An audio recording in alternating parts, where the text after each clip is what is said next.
Estamos de volta para o último bloco do programa de hoje. Estamos conversando com o professor Vinícius Lima sobre a regulação dos meios de comunicação no Brasil.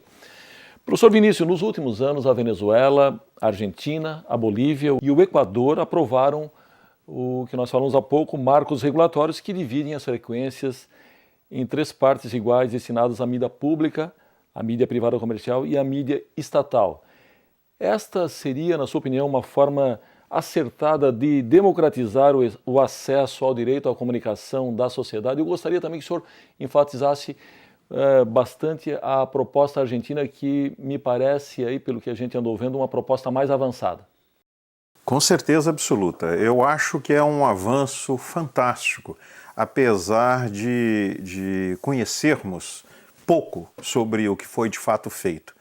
A experiência argentina, do meu ponto de vista, merece ser mais conhecida e estudada. Primeiro porque ela resultou de uma mobilização formidável da sociedade argentina, que envolveu representações dos mais diferentes setores da sociedade, debates que rolaram durante anos na sociedade, até se chegar a um projeto de lei que foi enviado ao Congresso Nacional argentino, recebeu mais de 200 emendas e finalmente foi transformado em lei em 2009. Esse projeto ele tem sido questionado, está sendo questionado na Justiça pelo principal grupo de mídia argentino, que é o grupo do Clarín, né?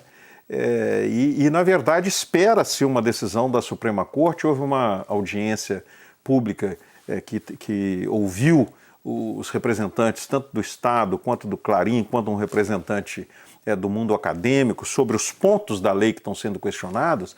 E é muito interessante porque a lei argentina, não dá para falar agora aqui sobre a lei como um todo, mas a lei argentina ela tem um fator que me parece interessantíssimo, é que a maioria dos artigos, além de notas de rodapé que explicam, que vinculam aqueles artigos a demandas que vieram de diferentes setores da sociedade argentina, ela tem um conjunto de 37 notas explicativas que vinculam os artigos a normas de organismos multilaterais, Unesco, OEA, Comissão de Direitos Humanos, União Europeia, etc., que defendem de forma justificada aquelas normas que estão sendo adotadas. Então é muito difícil de combater as propostas, combater seriamente as propostas da lei argentina, porque elas são totalmente fundamentadas em decisões de organismos multilaterais do qual fazem parte o conjunto das nações e que são normas que foram votadas e aprovadas em conjunto. É muito também significativo que os 4 pontos que o Clarín está questionando judicialmente dizem respeito exclusivamente a questões de mercado. Por quê? Porque a lei argentina, ela na verdade divide os concessionários do serviço público de rádio e televisão em 3 grupos. Um grupo que é estatal, um grupo que é privado com fins lucrativos e um grupo que é privado sem fins lucrativos. Nesses sem fins lucrativos entram inclusive os povos originários, né, que aqui no Brasil seria uma coisa impensável, né? Todos os grupos que já estão no mercado e que ultrapassem a divisão para esses 3 grandes grupos tiveram um prazo para poder se ajustar com propostas de longo prazo, de transferências de concessões, etc., para poder equilibrar de acordo com a nova lei. O único grupo dos mais de 20 e tantos, não me lembro o número exato, de grupos na Argentina que tinham que fazer ajustes, o único grupo que não fez foi o Clarín e está interpelando judicialmente, mas eu chamo a atenção para isso, está interpelando judicialmente questões que dizem respeito à participação no mercado, ou seja, não são questões relativas à interferência no conteúdo. Certo. São questões de mercado. Muito bem, o senhor tem dito que a liberdade de imprensa garante que empresas privadas de mídia expressem seus pontos de vista sobre assuntos públicos, mas que eles serão sempre apenas o que são, opinião privada tornada pública e não opinião pública. Só que o problema é que o publicado acaba invariavelmente descambando para o que se convencionou chamar de opinião pública. Eu gostaria que o senhor falasse um pouco sobre isso. Essa questão é muito interessante porque eu sou daqueles que têm argumentado, junto com um grupo do qual eu faço parte em Belo Horizonte hoje, que tem discutido essas questões, de que a opinião pública no Brasil é corrompida, né? Por que ela é corrompida? Porque, na verdade, o que nós chamamos de opinião pública é construído e formado pela participação no espaço do debate público por um número muito reduzido de vozes, né? Nós temos no Brasil, infelizmente, uma tradição secular de exclusão de vozes. Eu tenho também, para poder construir esse argumento, eu tenho utilizado, inclusive, de um sermão de Vieira, que foi feito lá no século XVII. Padre Antônio Vieira.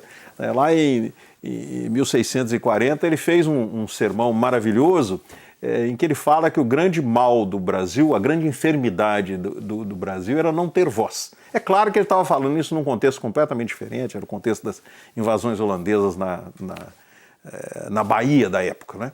Mas há outros autores que no Brasil têm trabalhado essa questão, que pegam essa observação de Vieira lá no século XVII e mostram como ao longo da história do Brasil a imensa maioria da população brasileira não foi representada, né? E não se sente representada, né? Então é nesse sentido que a opinião da grande mídia, sobretudo, ela é a opinião da grande mídia, é uma opinião importante, tem que ser ouvida, mas ela não pode reivindicar para si a expressão da opinião pública nacional, porque a opinião pública nacional, para ser uma opinião pública que expresse o conjunto de vozes, precisava que esse conjunto de vozes tivesse condições igualitárias de acesso ao debate público. Isso não tem, não existe. Gostaria, para finalizar, que o senhor fizesse aí uma espécie de contraponto entre o que se diz a respeito da questão da censura que poderia eventualmente estar sendo engendrada, pensada, gestada por um movimento de iniciativa pública, no caso, governamental, e aquilo que acontece no seio das próprias empresas, que aí sim tem os seus conselhos editoriais, tem a opinião dos concessionários, enfim, que tem, na prática, uma condição de exercer a censura muito maior do que, teoricamente, o próprio governo teria num regime democrático.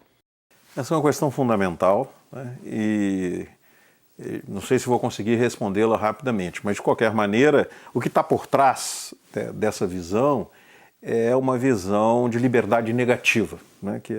Existe liberdade quando não há uma interferência externa que impeça de você fazer o que quiser. E no caso da expressão, essa interferência externa no liberalismo clássico é identificada exclusivamente como uma interferência do Estado.